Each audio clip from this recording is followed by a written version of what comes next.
સ્વામિનારાયણ હરે સત્સંગી જીવન પ્રકરણ 5 અધ્યાય 38 તારીખ આજે 8 જૂન બરાબર 2024 બરાબર તારીખ આજે 8 જૂન થઈ ગઈ છે અને આ અધ્યાયને વિશે આપણે વાનપ્રસ્થાશ્રમીના જે નિયમો એ જોઈ રહ્યા છે.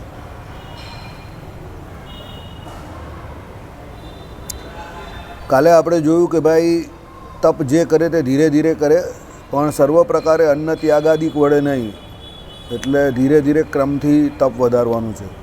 તેમ જો સહસા કરે તો રત્નવત દુર્લભ ધર્મસાધન શરીરનો નાશ થઈ જાય.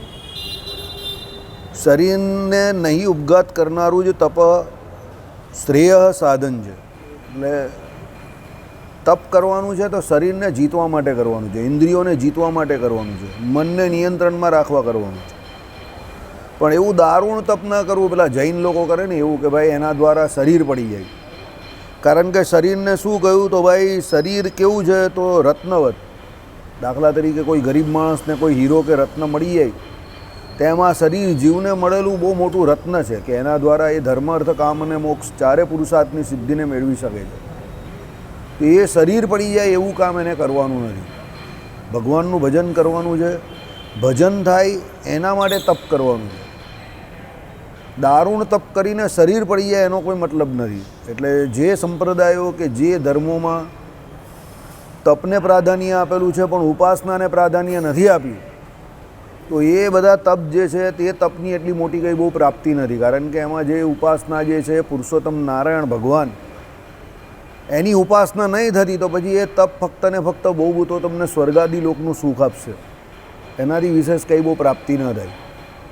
પણ પરમાત્માની ઉપાસના કરવા માટે સાધનરૂપ જે તપ જે છે તે તપ તમને કેવું છે તો ભગવાનના ધામમાં ભગવાનની સેવાને આપનારું છે. એટલે તપ હંમેશા ઉપાસના તમારી દ્રઢ થાય એના માટે કરવું. અને તપ કરતી વખતે એટલું ધ્યાન રાખવું કે શરીર પછી બગડવા માંડે અને એવું લાગે કે આનાથી હોસ્પિટલમાં જવાનો ટાઈમ આવશે કે ભાઈ શરીર પડી જાય એવું લાગે તો પછી એ તપ જે છે એમાં ઘટાડો કરી દેવો. એટલે તપ વધારવું પણ ઉત્તર ને પછી ધીરે ધીરે શરીરની આપણી જેમ ઉંમર થતી જાય એમ તપ કરતાં વધારે ઉપાસના પર ધ્યાન આપવું, ભજન પર ધ્યાન આપવું. કારણ કે કળિયુગમાં શરીર જે છે તે કેવું કહ્યું છે અતિશય આપણે કહીએ ને કે ભાઈ અન્ન સમા પ્રાણ કયા છે. એટલે શરીરને પહેલાં જોઈને તપ કરવું, એટલે યુવા અવસ્થામાં તપ વધારે કરવું. અને જગતગુરુ શંકરાચાર્યએ કહ્યું એ પ્રમાણે વૃદ્ધાવસ્થા આવે ત્યાર પછી એમ કહે કે ભજન વધારે કરવું. બરાબર, ચાલો. પ્રતિદિન ભક્તિથી હૃદયમાં સર્વેશ્વર શ્રી હરિનું ચિંતન કરતો થકો તપથી હળવે હળવે શરીરનું શોષણ કરે. હળવે હળવે શરીરનું શોષણ કરવાનું છે. પણ શું કરવાનું છે જો આ ઉપાસના બતાવીને પ્રતિદિન ભક્તિથી હૃદયમાં સર્વેશ્વર શ્રી હરિનું ચિંતન કરતો થકો, એટલે આ ઉપાસના છે. એટલે ઉપાસના કરવા માટે જીતેન્દ્રિય થઈને તપ કરવાની જરૂર છે. જો ઉપાસના ન થાય તો તપ કંઈ કામનું નથી. બરાબર. પ્રથમ મુનિ અન્ન શ્યામો નમારાદિ ખડ ધન્યને ખાય અને તે પછી કાળક્રમે ફળ મૂળને જમનારો થાય. એટલે પહેલાં તો આ જે નમારને આ આદિ જે કંઈ ગ્રહણ કરવાનું છે તે કંઈ ગ્રહણ કરે મુનિ અન્ન જે આપણે આગળ જોયું એ પ્રમાણે ધીરે ધીરે પછી એકલા મૂળ ખાતો થાય. બરાબર. તે પછી કાળક્રમે નક્ત સમયે ફળ મૂળને ખાનારો થાય. બરાબર. નક્ત ભોજન કરનારો જે કહ્યો ને સંધ્યાકાળે જે ભજન કરે ભોજન કરે ને નક્ત ભોજન કહેવાય. નક્ત ભોજન સૌથી વધારે શ્રેષ્ઠ કહ્યું છે. બરાબર. એટલે એ ફળ મૂળને ખાનારો થાય. તે પછી એક દિન અંતરને ત્યાગ કરીને દિનાંતરે ફળાદિકને જમે. પછી એક દિવસ કંઈ ના ખાય, બીજે દિવસે શું ફળાદિકને ખાય. અનંતર કાળક્રમે ચતુર્થ દિવસે ફળાદિકને જમે. પછી આગળ જેમ જતો જાય એમ શરીરને એમ કહે કે શું કાળક્રમે કરીને એમ કહે કે ચતુર્થ દિવસે જમે.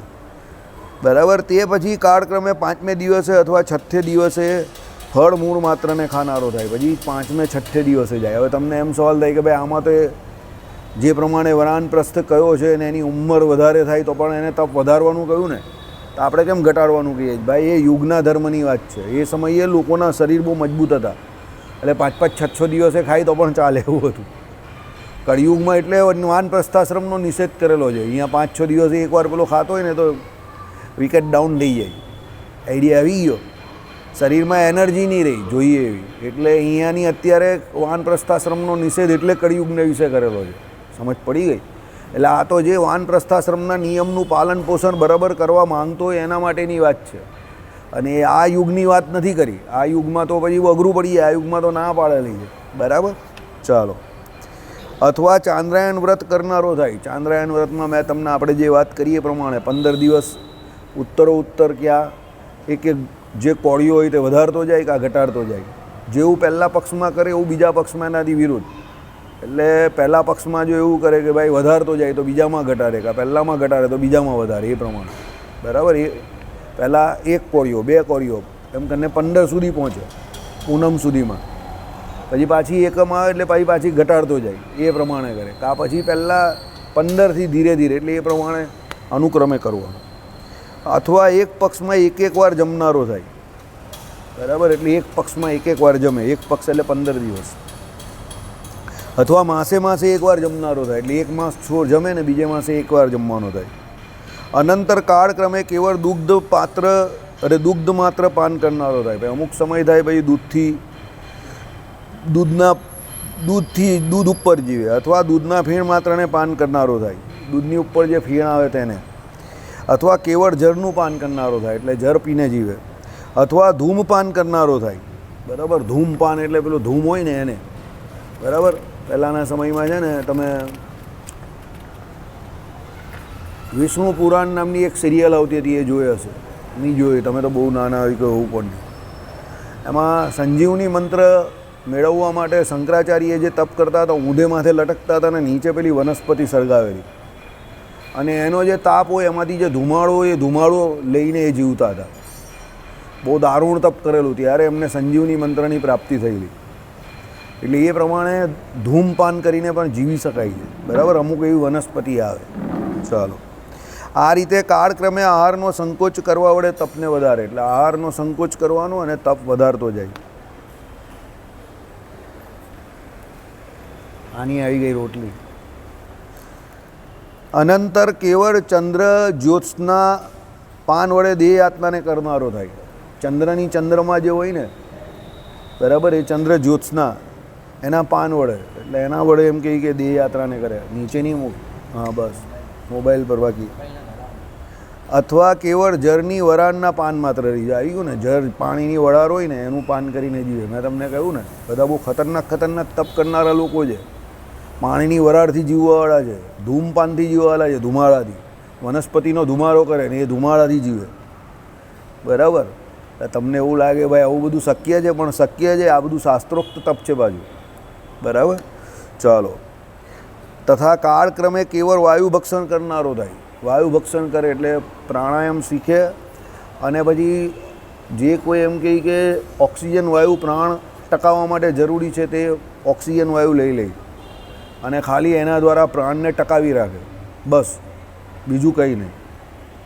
એટલે શરીરને ટકાવવા માટે પ્રાણને ટકાવવા બહુ જરૂરી છે. તો પ્રાણવાયુ કયો છે? તો ઓક્સિજન. તો એ હવામાંથી ઓક્સિજન વાયુ લઈ લે અને એ ટકાવીને વાયુ ભક્ષણ કરીને જીવે. બરાબર? ચાલો. આ રીતે અનુક્રમે તપમાં પ્રીતિવાળો થાય. ક્યારેય પણ તપમાં પ્રમાદ રાખે નહીં. તપ કરવામાં પ્રમાદ રાખે નહીં, તપમાં પ્રીતિ રાખે. ઇન્દ્રિયોનો કદાપી વિશ્વાસ કરે નહીં. બરાબર? આ કોમન છે દરેક માટે. શું લખ્યું? કેમ કે મેં જીતેલા ઇન્દ્રિયો મારા વશમાં જ વર્તે છે, એમ તેમાં વિશ્વાસ ન જ કરવો. ઇન્દ્રિયો બળવાન હોવાથી મનને પોતા તરફ બળાત ખેંચી જાય છે. ઇન્દ્રિયોનો વિશ્વાસ નહીં કરવાનો. બરાબર? નહીં તો ઇન્દ્રિયો શું કરાવે? મન જે છે તમારું એને એના તરફ ખેંચી જાય અને મનને પછી ભ્રષ્ટ કરી નાખે. એટલે ઇન્દ્રિયો ભ્રષ્ટ થાય પછી મન પણ ભ્રષ્ટ થાય. બરાબર? તો સદા નિયમિત મનવાળો થાય. શબ્દાદી વિષય ભોગ અતિ ક્ષુદ્ર છે, પશુ પક્ષી આદિ સાધારણ છે. એટલે શું છે? કાયમ માટે એમ કે વિષય ભોગ જે છે એને અતિ ક્ષુદ્ર એટલે અતિશય નીચા એટલે નિમ્ન માને. અને પશુ પક્ષી આદિ સાધારણ છે. પશુ પક્ષી બધાને શબ્દ સ્પર્શ રૂપ રસ અને ગંધ એ પંચ વિષય પ્રાપ્ત જ છે. મનુષ્ય જન્મમાં એનાથી વિશેષ કંઈ કરવું હોય તો ભગવાનના સુખે સુખી થવાનું છે. તો ભજન કરીને ભગવત પ્રાપ્તિ કેવી રીતે થાય એના માટે જીવે પ્રયત્ન કરવો જોઈએ. બાકીના જે કંઈ ખાવા પીવાના સાધનો છે કે ખાવા પીવાના જે કંઈ એ છે તે તો દરેક ઇન્દ્રિયોમાં રહેલા જ છે. એટલે દરેક શું કહેવાય કે યોનિઓમાં રહેલા છે. તેની પ્રાપ્તિ માટે મૂઢ ભાવથી વર્ણ પ્રાપ્ત થતાં આશ્રમ પ્રાપ્ત સહજ તપનો ત્યાગ કરે નહીં. એટલે એ વિષય ભોગ કરવા માટે શું છે? મૂઢ ભાવથી વર્ણ પ્રાપ્ત, એટલે મૂઢ એટલે શું? જળ જેવો થઈને. વર્ણ પ્રાપ્ત એટલે દાખલા તરીકે બ્રાહ્મણ છે તો એને તપ કરવાનું જ છે, બરાબર છે? તો એ એના વર્ણમાં જ છે કે તપ કરવું, સંતોષ રાખવો, બરાબર, ઇન્દ્રિયોનું દમન કરવું, શાસ્ત્રને અભ્યાસ કરવો અને એ પ્રમાણે શાસ્ત્રોક્ત રીતે આખું જીવન જે કેવી રીતે જીવાય અને બીજા કેવી રીતે જીવી શકે એના માટે પ્રયત્ન કરવાનો છે. તો આ એના વર્ણ પ્રાપ્ત તપ છે. આ બધા નોકરી કરવા નથી જવાનું બ્રાહ્મણને, સમજો. પછી શું કહ્યું? તથા આશ્રમ પ્રાપ્ત સહજ, એટલે આ વાનપ્રસ્થ જે છે તેમાં આશ્રમ પ્રાપ્ત તપ છે. સંન્યાસ્તાશ્રમી છે, આશ્રમ પ્રાપ્ત એને તપ છે. તો એ તપનો એ ત્યાગ ન કરે, બરાબર. એટલે વર્ણને આશ્રમ પ્રમાણે જીવવું. પછી આપણે એમ કહીએ કે ભાઈ પેલો તો બહુ મોજ કરે જ ને, પેલો તો બહુ લહેર કરે જ ને, પેલો તો આમ કરે જ ને, પેલો તો આમાં કમાઈ ગયો ને, પેલો તો આમાં કમાઈ ગયો. જેને જે કરવું હોય તે કરે, સમજો. જેને જેમાં જેમ કમાવવું એમ કમાય, બરાબર. એ તમારે નથી જોવાનું, તમને શું કરવું છે એ તમારે જોવાનું છે, સમજો. તમે તમારું જીવન છે એને તમે કેવી રીતે જીવવા માંગો છો, એને વધારે ઉત્કૃષ્ટ કેવી રીતે કરી શકો એ તમારે નિર્ણય લેવાનો છે. એટલે શાસ્ત્રોનો અભ્યાસ કરવો કે આ શાસ્ત્રો બીજા પાસે સમજવા અને આપણું જીવન કેવી રીતે આપણે જીવવું એની ઉપર છે. બીજા શું કરે એની ઉપર બહુ મગજમારી કરવા જેવી નથી, બરાબર. ચાલો. સ્ત્રી કથાનું શ્રવણાદિ કરે તો એક દિન ઉપવાસ પ્રાયશ્ચિતને કરે, બ્રહ્મચર્ય વ્રતના અંગભૂત તપશ્ચર્યામાં સદા સાવધાન થાય. એટલે અસ્ત પ્રકારે સ્ત્રીઓનો ત્યાગ રાખવાનો છે. એમાં શ્રવણ આદિ જે કંઈ ઇન્દ્રિયો દ્વારા જે કંઈ પણ સ્ત્રીઓનું જે કંઈ પણ ચિંતવન થાય એવું કંઈ પણ થાય, શ્રવણ એટલે કાનમાં એના શબ્દ સંભળાય, બરાબર. એની વાર્તાનું શબ્દ સંભળાય, એટલે સ્ત્રી કથાનું, એટલે કોઈ સ્ત્રીની વાત કરતું હોય એને કાનથી સંભળાય, નાક વડે એવું કંઈ સુગંધ આવે, ગંધ આવે, આંખથી એવું કંઈ જોવાઈ જાય. એટલે જે તે ઇન્દ્રિયોનો જે તે વિષય છે તેમાં જે તે પ્રકારે આ પ્રમાણે સ્ત્રી આદિ જે કોઈ એમ કહે કે પદાર્થો હોય, વસ્તુ હોય, એનો સંગ થાય તો પછી એણે એ પ્રમાણે એમ કહે શું છે? એક દિન ઉપવાસ કરવો. તપશ્ચર્યા હંમેશા કરવી, કારણ કે એ બ્રહ્મચર્ય વ્રતના અંગભૂત કહી છે. જે તો પત્ની સાથે વનમાં વસેલો વાનપ્રસ્થ કામક્ષોભને લીધે સ્ત્રીની સાથે મૈથુન કરે તો કરે તે વ્રત થકી ભ્રષ્ટ થયેલો હોવાથી દેહાંત પ્રાયશ્ચિતને યોગ્ય થાય છે, તેનું અપર પ્રાયશ્ચિત નથી. એટલે એને દેહનો અંત કરવો એ પ્રાયશ્ચિત થઈ જાય પછી, બરાબર. કારણ કે એ તપશ્ચર્યા પરાયણ થયો છે, સ્ત્રી ત્યાં ગઈ છે, તો ત્યાં જઈને ભોગ ભોગવવાનો થાય તો પછી એને એનું પ્રાયશ્ચિત એ પ્રમાણે થાય. તેનાથી બીજું કંઈ અપર એટલે બીજું કોઈ પ્રાયશ્ચિત નથી. એટલે વાનપ્રસ્થાશ્રમ બહુ કઠણ કયો છે, બરાબર. એટલે એનો કલિયુગમાં નિષેધ પણ એટલે કયો છે. વ્રતભ્રષ્ટ વનીનો જે પુત્ર થાય તે તો દ્વિજાતિઓએ સ્પર્શ કરવા યોગ્ય નથી. હવે એનો જે વ્રતભ્રષ્ટ થયો ને એમાંથી જે છોકરો થયો કે છોકરી થઈ, જે પ્રજા આવી, તે દ્વિજાતિઓએ સ્પર્શ કરવા યોગ્ય નથી. વેદાધિકાર વિહીન થાય, એને વેદનો અધિકાર પછી પ્રાપ્ત નહીં થતો. માટે વાનપ્રસ્થમાં પ્રવિષ્ટ થયેલો દ્વિજ કામને સર્વદા જીતે. એટલે જે વાનપ્રસ્થ છે એને કામને જીતવાનો છે. વાનપ્રસ્થ ગ્રીષ્મકાળમાં પંચાગ્નિને સેવે. જો આવી ગયું ને વાનપ્રસ્થ શું છે? ગ્રીષ્મકાળમાં એટલે ઉનાળાની સિઝનમાં 4 જગ્યા પર 1, 2, 3 અને 4 જગ્યા પર અગ્નિ પ્રગટાવે અને 5મા સૂર્યનારાયણ ત્યાં જઈને ઊભો રહી જાય બપોરના સમય પર, જોરદાર અને તપ કરે, સમજો. શરીરને બાળી નાખે, ચામડાને બાળી નાખે, બરાબર. વર્ષાકાળમાં વર્ષા ધારા પાટને સહન કરે. આવી ગયું ને, હવે વરસાદની સિઝન આવે તો વર્ષાની ધારા સહન કરે. શીતકાળમાં કંઠ પર્યંત જળમાં રહીને, હવે બહુ ઠંડીની સિઝન હોય તો આટલા સુધી એમ કે પાણીની અંદર બેસી રહે આમને આમ જ, એટલે ઠંડુ પાણી હોય ને એટલે એ પ્રમાણે શરીરને તપ થાય. એટલે બધું આપણે કરીએ એનાથી ઉલટું કરવાનું, બરાબર. તપ કરે. આપણે શું કરીએ છીએ? ગરમીમાં એસી ચાલુ કરી દઈએ, ઠંડીની સિઝનમાં શું કરીએ? ગોદડું નાખીને આટલે સુધી સૂઈ જઈએ. અને શિયાળામાં શું કરીએ? મોટા મોટા શું પહેરી દઈએ? રેઇન સૂટ પહેરી દઈએ, રેઇનકોટ પહેરી દઈએ, બરાબર. એટલે આપણે શું છે એનાથી બચવાનો પ્રયત્ન કરીએ. કેમ? આપણે તપ નહીં કરવું. આપણે બધાને શું છે? દેશકાળના ધર્મો તરત જ લાગી જાય, બરાબર. બહુ છૂઈ મૂઈ ન બનવાનું. ભલે વાનપ્રસ્થના નિયમમાં ન રહી શકતા હોય પણ બહુ વધારે પડતા છૂઈ મૂઈ પણ ન બનવું. ઘડીકમાં કંઈ પેલો અમુક તો રેનકોટ પેલો પહેરી દે, કંઈ આટલું નાનું નાનું પેલો વરસાદ પડે ને, પેલું ટ્રેનમાં પેલો છત્રી ખોલ્લે બેસી જાય ને એવું, બરાબર. બહાર વરસાદ પડતો હોય ને પેલો ટ્રેનમાં છત્રી ખોલ્લે બેસી જાય, કારણ કે બારીમાંથી પેલી છાપટ આવે ને એટલે એમ કહે કે અરે ભાઈ એવું કંઈ છે નહીં, એવું કંઈ થાય ને થોડો ઘણો વરસાદ આવે તો એને સહન કરતાં કરતાં ઘરે પહોંચી જવું. એકાદ વાર વરસાદથી કંઈ થઈ નહીં જવાનું તમને, બરાબર. હા, પછી ટીવીમાં ગોળીબાર થાય તો બોલો ઘરે છત્રી ખોલને બેસી જાય. બરાબર. એટલે એવું બધું કરવાની કંઈ જરૂર નથી. એટલે થોડું ઘણું તપ તો કરવું એમ, સાહજિક રીતે જે થતું હોય એ તો આરામથી થાય. કંઈ ઠંડી સુરતમાં એવી પડતી જ નથી કે સ્વેટર પહેરવું પડે, સમજો. 10-12 વર્ષથી એવી કંઈ જરૂર નહીં પડી. આ તમે બીમાર હો અને ઠંડી લાગે, મેલેરિયા થયો હોય કે તાવ આવેલો હોય ને તમારું શરીર કમજોર થઈ જાય ને ઠંડી લાગે ને ત્યારે પહેરવું પડે એ અલગ વાત છે. પણ કંઈ થયું નહીં તો ખાલી સ્વેટર પહેરવાની સુરતમાં જરૂર પડે એવું મને નહીં લાગતું. તંદુરસ્ત માણસને, આ કોઈ બિચારો વૃદ્ધ હોય અને રોગીસ્થ હોય તો એ બિચારા પહેરે તો અલગ વાત છે. હવે તંદુરસ્ત માણસને કોઈ દિવસ કંઈ સ્વેટર પહેરવાની જરૂર નથી. આ નવીનચંદ્ર શાસ્ત્રી હતા બાજુમાં, આખી જિંદગી અમે એમને પેલા એની ઉપર જોયા, પહેરણ ઉપર પહેરેલું હોય ને નીચે પાઈ જાઉં. હે શું કહું? હા, ખાલી પહેરણ જ આટલું ને એ પણ આટલું ઊંચું, એકદમ પાતળું ને આટલું ઊંચું હોય, પેટ તો આમ નીચેથી દેખાતા જેવું જ હોય અને નીચે પાઈ જાઉં. એ ગમે એવી ઠંડી હોય કે ગમે તે હોય. અને આટલા મોટા શાસ્ત્રીઓ હતા, મેં કોઈ દિવસ એમને મંદિરમાં ખુરશી પર બેઠા નહીં જોયા. બોલો, કોઈ દિવસ નહીં. એમની આટલી મોટી એજ હતી તો પણ નહીં, એમને નહીં કરતા હતા. પણ એને શાસ્ત્રનું જ્ઞાન સારું હતું. બરાબર. એટલે આ પેલી પારી પર બેસે, બહુ થાકી જાય ને તો પગને જરા આરામ આપવા પેલી હનુમાનજીની સામેની આ પારી પર બેસતા હતા, સમજો.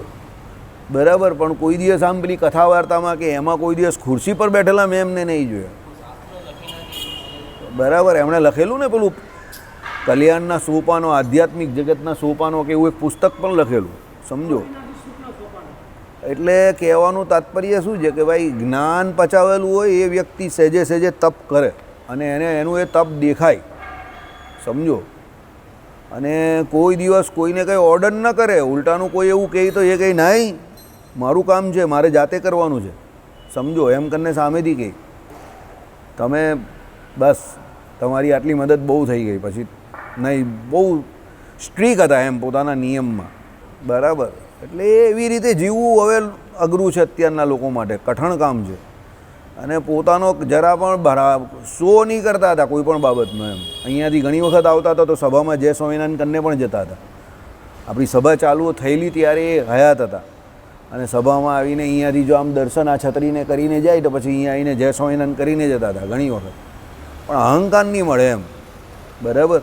એટલે જ્ઞાન હોવું અલગ વાત છે, જ્ઞાનને પચાવવું બહુ અલગ વાત છે. આવા લોકો જ્ઞાન પચાવી જાણે.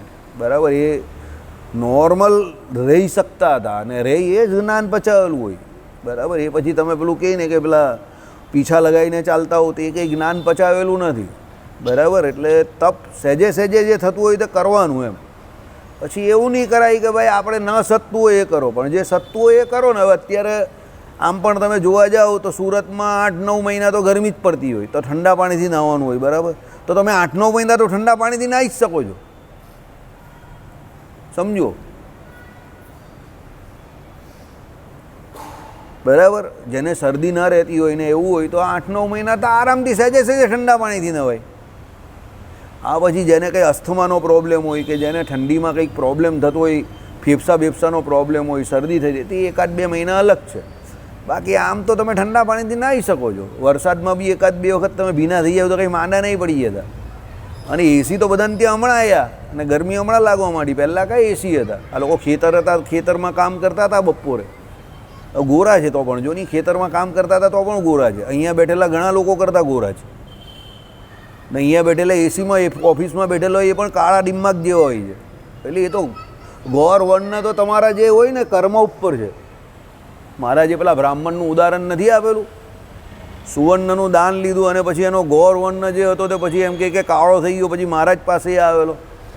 પછી ભગવાને એના કાનમાં શ્રી કૃષ્ણ ભગવાનનો મંત્ર જપેલો અને પછી એ પાછો ગોર વર્ણનો થઈ ગયો. આવે છે ને સત્સંગી જીવનની કથામાં આપણા જ આવી ગયું. એટલે વર્ણ તમને જે પ્રાપ્ત, હા, એટલે સુવર્ણનું દાન એમાં બહુ મોટું મળે. એ કાળ પુરુષનું દાન કહીને એમાં સુવર્ણનું દાન બહુ મોટું મળે. એટલે વર્ણ આપણે જે પ્રાપ્ત થાય છે, કલર જે, એ તો આપણા કર્મોથી પ્રાપ્ત થાય છે. તો કર્મ સારા કરો ને, બરાબર, તો બધું બરાબર જ છે. વર્તમાન સારો છે જેનો, એનો ભૂતકાળ પણ સારો હોવો જોઈએ અને ભવિષ્યકાળ પણ સારો હોય. કારણ કે ભૂતકાળમાં જેણે ખોટું કરેલું છે તે અત્યારે ખોટું કરવા પ્રેરાય, અને અત્યારે ખરું કરશે કે ખોટું કરશે તો ભવિષ્ય સુધી પહોંચશે એની અસર. ઇફેક્ટ. એટલે અત્યારે વર્તમાનમાં જેમ બને તેમ સત્કર્મ કરો, ભગવાનનું ભજન કરો, સારું જીવો, ભવિષ્ય પણ સારું જશે. બરાબર. એટલે સહેજે સહેજે જે તપ થતું હોય તે કરવાનું, વાંધો નહીં. હવે આ છોકરો પેલો બસમાં આવે છે, ઘણી વખત ચાલતો આવે છે, તો આમ એના સંઘર્ષની વાત સાંભળતા આપણે ગમે કે ભાઈ ના મહેનત કરે છે, સારી વાત છે. પણ પછી આપણે એવું લાગે રાત્રે 8 વાગેલા છે, હવે કા બસ પકડવા જવાનો, તો પછી કોઈની જોડે આપણે કહી દઈએ ભાઈ આને છોડી દેજે ત્યાં સુધી, સમજો. તો થોડીક એને હિંમત રહી. બરાબર. એટલે આમાં શાસ્ત્રોમાં કહ્યું એ પ્રમાણે કે ભાઈ સહેજે સહેજે તપ થતું એ તો કરવું, એને છોડી ન દેવું. એટલે આપણે તમને આ બધા ઉદાહરણ આપ્યા, નવીનચંદ્ર શાસ્ત્રીના ને આ બધા ઘણા બધાના. ઘણા લોકો એવા હોય જે 80 વર્ષે ઘરેથી ચાલતા આવતા હોય. વિજયભાઈ મુખીના ફાધર હતા, તે 70 વર્ષના હતા કોરોના પહેલાં, અત્યારે લગભગ 75 એમની એજ હશે. તો ત્યાર સુધી એ છેક વરાછાની સાધના સોસાયટીથી અહીંયા સુધી ચાલતા આવતા હતા, મંદિરે ડેઈલી ચાલતા આવતા હતા. ભાઈ પ્રહલાદજી ચોકથી ચાલતા આવતા હતા કેટલા વર્ષો સુધી. 86ની એજે એમણે દેહ છોડ્યો. આઈ થિંક સો 80 વર્ષની ઉંમર સુધી એ વ્યક્તિ ચાલતા આવ્યા હશે ચોકથી અહીંયા સુધી. પ્રહલાદજી પેલા આપણા બ્રાહ્મણ અહીંયા આપણે આ જે આપણા હિંડોળાની સેવામાં પેલા હિંડા મહારાજને જે હિંડોવતા હતા ને તે, હવે ચોકથી અહીંયા સુધી ચાલતા આવું એ 80ની ઉંમરે, ઇટ્સ નોટ અ જોક. હા, ચોકથી એટલે ચોક બજારથી અહીંયા સુધી મંદિર સુધી ચાલતા આવતા હતા. એટલે અમારી સોસાયટીની પાછળની સોસાયટીમાં રહેતા હતા, તો ત્યાંથી બહાર આવે ને પછી હનીપાર્ક રોડની આજુબાજુથી રિક્ષા કરે અને નવયુગ સુધી આવે ને નવયુગથી ચોક સુધી એમ કરીને 2 રિક્ષા કરે ને પછી ત્યાંથી અહીંયા સુધી ચાલતા આવતા. મેની ઓફ ધ ટાઈમ્સ, ઘણી વખત. બરાબર. હવે આ જાણી જોઈને કરેલું તપ છે, સમજો. ને હાથમાં પાછી થેલીને કંઈક બીજું તો હોય જ એમની પાસે, એકલા તો હોય નહીં. પણ મહેનતુ માણસ હતા. બરાબર. અહીંયા બેન્કર હતા, બેંકમાં સર્વિસ કરતા હતા પહેલાં, એટલે મહેનતુ વ્યક્તિ હતા. એટલે તપ કેવું છે, આપણે સહેજે સહેજે કરવા જઈએ તો થાય એવું છે, એવું પણ નહીં કે નહીં થાય, સમજો. સહેજે સહેજે થાય એવું કરવું, પણ જૈનોની જેમ દારૂણ તપ ન કરવું અને ઉપાસના વગરનું તપ જરા પણ ન કરવું. એ ભગવાને તામસી તપ કહ્યું છે. તામસી તપ કોઈ ફળ આપનારું નહીં થતું, સમજજો. ભગવાનની ઉપાસનાના અંતર્ગત, એટલે શાસ્ત્રોમાં કહ્યું હોય કૃચ્છ ચાંદ્રાયણ આદિક જે કંઈ વ્રત કયા તે, એકાદશી કઈ તે, જન્માષ્ટમી આદિક જે કંઈ કયા તે, ધારણા પાળના જે કંઈ કયા તે, જેના જેના વર્ણ અને આશ્રમ પ્રમાણે જે તપ હોય એ પ્રમાણે શાસ્ત્રોક્ત તપ કરવું, સાત્વિક તપ કરવું. પછી કોઈ વસ્તુ મેળવવા માટે પેલો હિરણ્યાક્ષ ને હિરણ્યકશુપી પેલો તપ કરતો હતો ને, બરાબર, એવું તપ નહીં કરવું. એ તો રાક્ષસી તપ છે, તમોગુણી તામસી તપ છે. એ તમારું સારું કરનારું ન થાય. હા, તમે તપે કરીને કદાચ જે કોઈ દેવતા માટે કરતા હશો કે ભગવાન માટે, તો તમને કંઈક આ લોકમાં કંઈક સુખની પ્રાપ્તિ તો થઈ જશે. કદાચ રાવણ જેવી કે તમને હિરણ્યાક્ષ કે હિરણ્યકશુપી જેવી સામર્થ્ય પ્રાપ્ત થઈ જશે.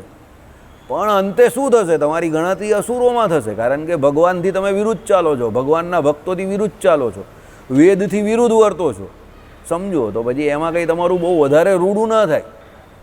પણ જો તમે શાસ્ત્રોક્ત તપ કરતા હો, ભગવાનની ઉપાસનાના અંતર્ગત સાધન રૂપે તપ કરતા હશો, તો એ તપ તમને ભગવત પ્રાપ્તિ કરાવનારું થશે. ભગવાન બહુ રાજી થાય છે તપ કરવાથી. બરાબર. એટલે સહેજે સહેજે જે થાય તે તો કરવું જ. એમ બહુ વધારે પડતું આપણે એવો આગ્રહ ન રાખો કે પેલું દરેક પ્રકારના શારીરિક સુખની પ્રાપ્તિ થઈ જાય. થોડું ઘણું જે કહ્યું હોય તે સહન કરવું. બરાબર. ચાલો. વાનપ્રસ્થ 12 કે 8 કે 4 કે 2 કે 1 વર્ષ પર્યંત યથાશક્તિ વનમાં પૂર્વોક્ત પ્રકારે તપશ્ચર્યાને કરે. છેલ્લે મિનિમમમાં મિનિમમ 1 વર્ષનો તપ તો કહ્યું જ, આ પ્રમાણે જે ઉપર પ્રકારના તપ કયા ને એમાં મિનિમમ. બાકી તો શરૂઆત તો 12 વર્ષ સુધી તપ કરવાની ગઈ. એટલે એની એ કેપેસિટી પ્રમાણે, એકોર્ડિંગ ટુ હિઝ શું કહેવાય કે કેપેસિટી, કે એના શરીરની કેવી કેપેસિટી છે એ પ્રમાણે. કારણ કે ઘણાના શરીરની કેપેસિટી બહુ જોરદાર હોય ને ઘણાની એટલી કેપેસિટી ન હોય, તો એ પ્રમાણે 1 વર્ષ સુધીનું છેલ્લે કરવાનું કહ્યું. તપશ્ચર્યા ક્લેશને લીધે તે થકી વિરામ પામે નહીં. તપશ્ચર્યા કરે એટલે ક્લેશ તો પહોંચે, પણ તે થકી વિરામ ન પામે, અટકી ન જાય. હરિચરણ સ્વામી કહેતા હતા, કેશુ સ્વામીના ભાઈ, તો ભાઈ 11 કરો કે તપ કરો તો પેટમાં બળતરા થાય, તમને કશે ચેન ન વળે, માળા કરવાનું પણ ઘણી વખત તમને સુખ ના આવે, ભગવાનનું ભજન કરવાનું સુખ ના આવે. પણ એ વસ્તુ શું બતાવે છે કે આપણે દેહને વિશે આસક્તિ એટલી છે કે આપણે આપણું ધાર્યું કામ નહીં કરી શકતા. બરાબર. તો એ આસક્તિ તોડવાની છે, એટલા માટે જ તપશ્ચર્યા કરવાની છે. એનું શ્રેષ્ઠ ઉદાહરણ મહાભારતને વિશે છે. બરાબર. જ્યારે પાંડવો વનમાં ગયા અને યુધિષ્ઠિર વનમાં ગયા અને પેલા એક ઝાડના ટેકે એક શરીર ઊભું રહેલું હતું ને ધીરે ધીરે દૂરથી તો ઓળખાયું નહીં ને પછી એની પાસે ગયા તો અતિશય તેજ નીકળતું દેખાયું એમાંથી અને પછી એ તેજ દેખાયું પછી બે આંખ દેખાતી હતી ને તેજ જ દેખાતો હતો શરીરનો ખાલી ઢાંચો જ હતો બીજું કંઈ હતું નહીં અને પછી જોયું તો કોણ હતા એ તો વિદુર હતા મહાત્મા વિદુર તો એને જોઈને યુધિષ્ઠિરને આંખમાં આંસુ આવી ગયા અને પહેલાં તો પગે લાગ્યા અને પછી ભેટી પડ્યા કે આટલું દારૂણ તપ કરી નાખ્યું જીવતા હતા ને પછી છેલ્લેની વાત છે છેલ્લે જ્યારે આપણે આ લોકો તપ કરવા ગયા ને યુધિષ્ઠિર કા અંધાઈ ગયા હું યુધિષ્ઠિર બોલું છું યુધિષ્ઠિર છેલ્લે ગયા તપ કરવા ત્યાં સુધી વિદુરજી જીવતા હતા બહુ જોરદાર તપ કરતા હતા અને એ અવસ્થામાં એમણે ઉપદેશ આપ્યો પાછો યુધિષ્ઠિરને કે તું જેને પકડીને કે જેને માટે આટલું કલ્પાંત કરે છે કે જૂ તને જે આટલું બધું રડવું આવે છે એ શરીર માત્ર છે એ શરીરે કરીને તું ભલે કહે કે હું તારો કાકો થાઉં છું કાકા વિદુર કહે છે પણ આ ખાલી શરીર માત્ર છે એના માટે આટલું રડવાની કે એના માટે કંઈ એ જરૂર નથી આને તો તપશ્ચર્યા કરીને ભગવાનના માર્ગમાં જોડવાની જરૂર છે ને હું એ કરી રહેલો છું તો તારે એના માટે રડવાની કોઈ જરૂર નથી એટલે એ તપને વિશે તું પણ આદર કર ભગવાનનું ભજન કર અને આ શરીર જે માનવ શરીર મળેલું છે તે ભજન કરવા માટે છે મોક્ષ કરવા માટે છે ભગવાનનું સુખ મેળવવા માટે છે રાજપાટનું સુખ મેળવવા માટે નથી એ તો ભાગ્યવશાત મળે છે ને ભાગ્યવશાત જાય છે બરાબર એટલે આપણે ત્યાં શાસ્ત્રોમાં કહ્યું કે ભાઈ મોક્ષ કરવાનો અધિકાર દરેક જીવને છે ભજન કરવાનો અધિકાર દરેક જીવને છે હા અધિકારના કર્મોમાં ફરક હોઈ શકે તમને જે શરીરની પ્રાપ્તિ થઈ એ પ્રમાણે વર્ણ અને આશ્રમ પ્રમાણે પણ અધિકાર દરેકને છે સમજો તમે તમારો મોક્ષ તમારા ધર્મોમાં રહીને કરી શકો છો ભજન તમે કરી શકો છો તમને કોઈ રોકવા નથી આવતું ભજન કરવામાં કોઈ શરીર આડે નહીં આવતું એમાં કહ્યું ને સ્ત્રીનું શરીર હોય કે શૂદ્રનું શરીર હોય કે પછી ગમે તેવું શરીર હોય ને અરે એક વખત પેલો વર્ણાશ્રમના ધર્મની બહાર ગયેલો પણ કોઈ હોય ને એનું શરીર પણ હોય તો કંઈ નહીં એને ભજન કરવાની તો છૂટ આપેલી જ છે શાસ્ત્રોમાં પછી ભગવાન ઉપર છોડી દેવાનું ભગવાન પછી જે કરશે તે સારું કરશે કારણ કે છેલ્લે તો એ શરીર છે સમજો એ જે છે તે છેલ્લે શરીરના ધર્મો છે અને એ વર્ણાશ્રમના ધર્મોમાં રહેવાનું એટલા માટે છે કે એ એકાંતિક ધર્મ જે કયો ભગવાને એમાં વર્ણાશ્રમના ધર્મો આવે છે એટલે એકાંતિક ધર્મમાં વર્તવા માટે એ વર્ણાશ્રમના ધર્મને પ્રાધાન્ય આપેલું છે નહીં કે એકલા વર્ણાશ્રમના ધર્મને કારણ કે એકલા વર્ણાશ્રમના ધર્મ હોય તો એ તો શરીરના ધર્મ થઈ ગયા ના આપણે જે કંઈ સનાતન સંસ્કૃતિમાં કરવાનું તે આત્મા માટે કરવાનું છે શરીર માટે થોડું કરવાનું છે પણ વર્ણાશ્રમના ધર્મને આપણે ઓછા કેમ નહીં માનવાના કે એનું મહત્ત્વ કેમ ઘટાડવાનું નથી કે ભાઈ એ શરીરની પવિત્રતા જરૂરી છે આત્મકલ્યાણ માટે કારણ કે એ શરીરને સાધનરૂપ માનેલું છે એ વર્ણાશ્રમના ધર્મ પાળવાથી એ શરીરની પવિત્રતા જળવાશે અને એ શરીરને નિયમમાં રાખીને આત્માએ પોતાનું કલ્યાણ સાધવાનું છે એટલે વર્ણાશ્રમના ધર્મ જરૂરી છે બાકી શ્રીજી મહારાજે શું કહ્યું એકલા વર્ણાશ્રમના ધર્મનું પાલન કરતો હોય તો ભગવાન કે એવા તો બધા બહુ પહેલાં પણ કરતા હતા અસુરો પણ કરતા હતા ઘણા બધા તો એની કંઈ બહુ મોટી પ્રાપ્તિ નથી સ્વર્ગમાં જાય બહુ તો એકલા વર્ણાશ્રમના ધર્મનું પાલન કરે તો સ્વર્ગમાં જાય આ જૈનો બહુ દારૂણ તપ કરે તો એ દારૂણ તપ કરીને છેલ્લે બહુ તો શું થાય વધારેમાં વધારે શું મળે ને તો બહુ તો સ્વર્ગમાં જાય બહુ વધારે તપ કરે તો ચાલો તો એકલા વર્ણાશ્રમના ધર્મનું પાલન કરવાથી કે એકલું તપ કરવાથી ભગવાનની ઉપાસના કે ભજન વગર કંઈ બહુ મોટી પ્રાપ્તિ નથી પણ ભગવાનનું ભજન કરતો હોય અને ભજન કરવા માટે તપ કરતો હોય તો એ શ્રેષ્ઠ છે એને મુનિ કયો છે કેમ મુનિ કયો એ પોતાના ઇન્દ્રિયો અંતઃકરણને મનને જીતીને બેઠેલો છે એટલે એને મુનિ કયો બરાબર તો એ તપ તો જરૂરી છે વાણીએ કરીને કોઈ પણ જીવને દુભાવે નહીં મને કરીને કોઈ પણ જીવ વિશે ભૂંડો ઘાટ કરે નહીં વચને કરીને કોઈ પણ જીવને ખોટું બોલે નહીં દુભાવે નહીં કર્મે કરીને કોઈ પણ જીવને મારે નહીં કે એટલે હટાહટ કોઈને હેરાન ન કરે કોઈ પણ રીતે એમ કોઈ પણ જીવ પ્રાણી માત્રને વિશે એમ કહે કે એવું પારકું પોતાનું કરે નહીં બધાની અંદર મારા રહેલા મારા ભગવાન રહેલા છે એમ માનીને ભગવાનનું ભજન કરે સમજો. એટલા માટે સર્વશાસ્ત્રનો સાર છેલ્લે શું કહ્યો? તો પરમાત્માની પ્રાપ્તિ, ભગવાનનું ભજન. આ સર્વશાસ્ત્રનો સાર છે. આ બધા પહેલાં જીવનના પહેલા ભાગને વિશે તમે જોતા હશો તો આ બધા વેદને બધું ભણતા હોય. પિતામાં ભીષ્મ જોઉં કે તમે આચાર્ય દ્રોણ જોઉં કે પછી આ વિદુરજી જો, મહાભારતના બધા કેરેક્ટર જોઉં તમે, આ બધા પહેલાં જીવનનો પહેલો જે કાર્યક્રમ હોય બ્રહ્મચર્ય આશ્રમમાં હોય તો આ બધા ભણેલા હોય. અને છેલ્લો કાર્યક્રમ તમે જો જે યુદ્ધમાં નથી મર્યા એની વાત કરું, તે બધા જોજો તો વનમાં જઈને તપ કરેલું હોય, ભગવાનની ઉપાસના કરેલી હોય, ભજન કર્યું હોય. ધૃતરાષ્ટ્ર જેવાને ભજન કરાવ્યું તો તપ કરાવીને, અને એનો મોક્ષ બતાવે છે, ગાંધારીનો મોક્ષ બતાવે છે મહાભારત ગ્રંથ. સમજો. તો ધૃતરાષ્ટ્ર જેવાનો પેલા સાધુના સંગે કરીને, વિદુરજીના સંગે કરીને મોક્ષ થતો હોય તો પછી આપણે ધૃતરાષ્ટ્ર જેવા તો નથી ને, બરાબર? કદાચ એનાથી પણ જાય એવા છે, બરાબર? પણ હકીકત તમને કહું, આપણે એનાથી પણ જાય એવા છીએ. કેમ? ધૃતરાષ્ટ્ર ક્ષત્રિય હતા અને ધૃતરાષ્ટ્ર પણ વિદુરજીની જેમ કે પાંડવ એટલે પાંડુની જેમ વેદના 6 અંગને ભણેલા હતા અને જાણતા હતા. ધૃતરાષ્ટ્ર અભણનીય હતા. અને ધૃતરાષ્ટ્ર પાસે સૌથી મોટો પ્લસ પોઈન્ટ શું હતો ખબર જ તમને? એક સાધુ પુરુષ આખી જિંદગી એની સાથે રહેલો. કોણ? મહાત્મા વિદુર. અને એના જીવનમાં એની બહુ જોરદાર હાજરી હતી. અને જ્યારે એ સાધુ પુરુષનું એણે કહેલું ન માન્યું ત્યારે એની દશા બગડી. પણ એને છેલ્લે થયું કે આ ભાઈ ગમે તે કહેતા હશે પણ સાધુ પુરુષ તો છે, એટલે છેલ્લી વાર એનું કહેલું માની લીધું અને એણે સર્વ સુખનો ત્યાગ કરીને વનમાં જવાનું વિચાર્યું કે ભાઈ આ વનમાં જવું એ શ્રેષ્ઠ કામ છે. એ વિદુરજીએ કહેલું એને કે કાં સુધી અહીંયા પાંડવોના થાળ જમતો રહેશે, જેણે તારા 100 દીકરાને મારી નાખ્યા, કાં સુધી આ શરીરના સુખ માટે તું અહીંયા ભીમસેનના મેણા તોણા રોજ સાંભળશે. એના કરતાં પોતાના કલ્યાણ માટે, આત્મકલ્યાણ માટે પ્રયત્ન કરો અને અહીંયાથી નીકળો. હવે બહુ સુખ ભોગવી લીધા. પહેલાં તમારા પોતાના છોકરાઓએ સુખ ભોગવા, એટલે તમે રાજા હતો ત્યારે સુખ ભોગવા, અને હવે યુધિષ્ઠિર રાજા છે ત્યારે પણ સુખ ભોગવું. કારણ કે યુધિષ્ઠિર બહુ સારો વ્યક્તિ છે, એટલે તમને એ તમારા સુખમાં એણે ઉણપ નહીં આવવા દીધી, ભલે તમારા 100 દીકરા નથી જીવતા. પણ મારું એવું માનવું છે કે આ તમારો સમય અત્યારે એવો છે કે તમે વનમાં જઈને તપ કરો અને ભગવાનનું ભજન કરો. શરીરની પ્રાપ્તિ થઈ તો હવે છેલ્લે ધર્મ, અર્થ અને કામ એ 3 તો સાધી દીધા, તો હવે મોક્ષ માટે પ્રયત્ન કરો. એટલે તમે જોજો ભાગવતજી હોય કે મહાભારત હોય, એના પહેલાં જે પ્રકરણ હોય, એટલે કોઈનું પણ જીવન ચરિત્ર આવતું હોય તો પહેલા ભાગને વિશે એમાં ધર્મ, અર્થ અને કામ આવશે ને છેલ્લા ભાગને વિશે મોક્ષ જ આવશે. યયાતિ જોઈ લો. સમજો.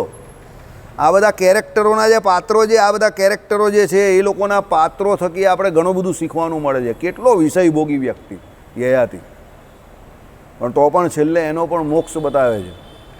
યયાતિનો પણ મોક્ષ થઈ શકે છે. એટલે આપણે ત્યાં સનાતન સંસ્કૃતિને વિશે ગમે એવો કામી હોય કે ગમે એવો ક્રોધી હોય કે ગમે એવો લોભી હોય કે ધૃતરાષ્ટ્રની જેમ ગમે એવો મોહાંધ થયો હોય, મોહથી અંધ, આંખે તો અંધ હતો જ પણ પોતે પોતાના મોહથી પણ અંધ થયેલો હતો, એવા વ્યક્તિનું પણ આપણે ત્યાં સનાતન સંસ્કૃતિમાં કલ્યાણ થઈ શકે છે જો એ સમયસર કોઈ સાધુ પુરુષના કહેવાથી જાગૃત થઈ જાય તો, અને એ પ્રમાણે વર્તવા માંડે તો. આપણે ત્યાં એટલે કહ્યું છે જગતગુરુ શંકરાચાર્યએ કે જીવ માટે મોક્ષ એટલો દુષ્કર કે દુર્લભ નથી, પણ મનુષ્યત્વમ એટલે મનુષ્ય જન્મ મળવું અને સાધુની પ્રાપ્તિ થવી એ બહુ દુર્લભ છે. કારણ કે જો એ બે મળી ગયા તો મોક્ષ તો બાય પ્રોડક્ટ છે, તો થવાનો જ છે. આવું જગતગુરુ શંકરાચાર્ય એના ગ્રંથને વિશે લખીને ગયા. ગ્રંથ કયો છે તે આ સ્વામી બોલેલા. વિવેક સાગર કે એવો કોઈ ગ્રંથ છે પણ હું ભૂલી ગયો છું, એટલે પાકું મને, હા વિવેક ચૂડામણી, પણ મને યાદ ન હતો. જગતગુરુ શંકરાચાર્ય વાત એ તો અદ્વૈત વેદાંતિ છે. સમજો.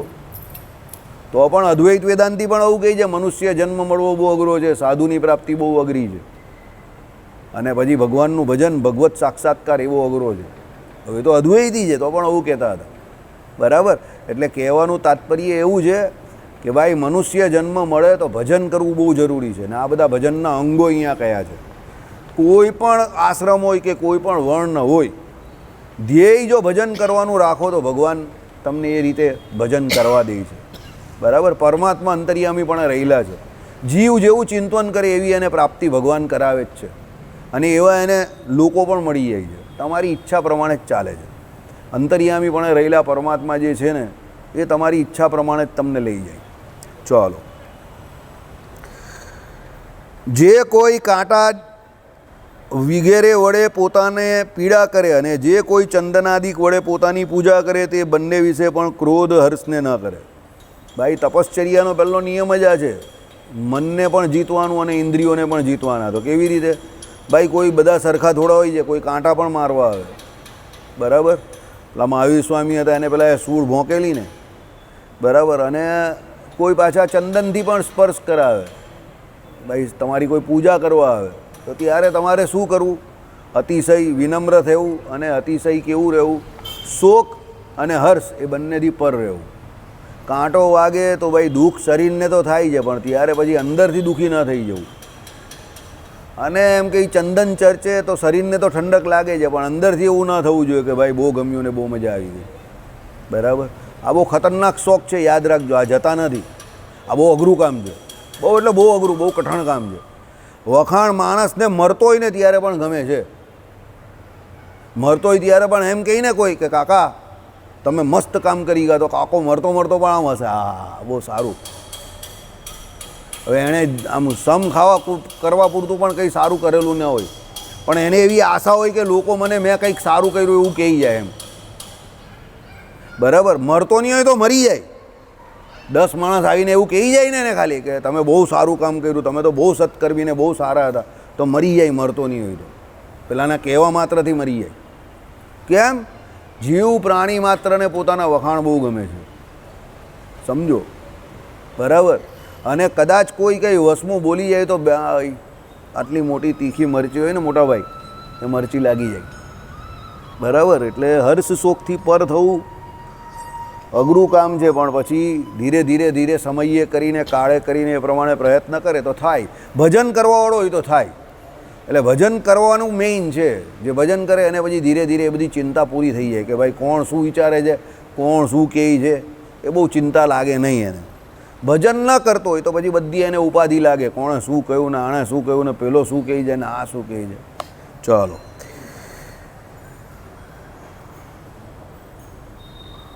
તે પીડક પૂજક બંને વિશે સમમતિવાળો જ થાય. એક પીડા આપનારો છે અને બીજો પૂજા કરનારો છે, બંને વિશે એની બુદ્ધિ કેવી સમ થઈ જાય. ગીતાજીમાં આ શ્લોક કયો છે ને કે ભાઈ એ જે સમબુદ્ધિવાળો જીવ છે એને દરેક જગ્યા પર મારી પ્રાપ્તિ થાય છે, એટલે એ મને જ જોઈ છે. પણ બીજા કોઈ એમ કહે કે જે કોઈ જીવ પ્રાણી માત્ર એને જોતો નથી. સર્વને વિશે એની સમબુદ્ધિ છે. બરાબર. ધીરે ધીરે ધીરે એ ઉપશમને પામે છે, શૂન્ય અવસ્થામાં જાય છે. કેમ? એને રાગ દ્વેષ પારકું પોતાનું, પછી હર્ષ શોક, એનાથી એ પર થાય છે. અને ધીરે ધીરે દરેક જીવને વિશે એને પરમાત્માનો ભાવ આવે છે. એટલે કોઈ એને પીડા પહોંચાડે તો પણ કોઈ ટેન્શન નહીં, અને કોઈ એને પૂજન કરે તો પણ એને કંઈ એવી કંઈ થાય નહીં. તેરે કાંટો સે બી પ્યાર, તેરે ફૂલો સે બી પ્યાર, એવી હાલત થાય. બરાબર. આ બહુ ઊંચી સ્થિતિ છે.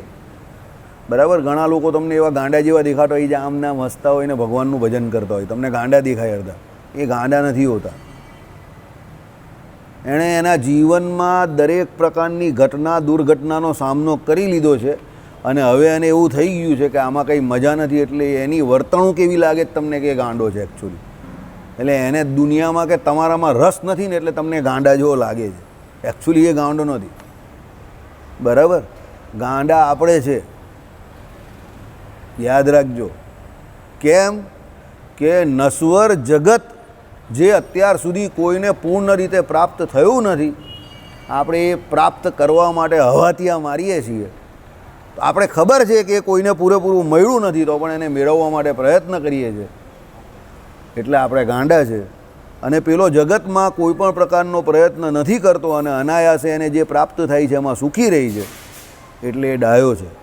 પણ આપણે એવું લાગે છે કે એ ગાંડો છે ને આપણે ડાયા છે, પણ એકચ્યુઅલી આપણે ગાંડા છે ને એ ડાયો છે. કારણ કે એને એ ખબર છે કે જે નથી મળવાનું એમાં પ્રયત્ન કરવાની કોઈ જરૂર નથી.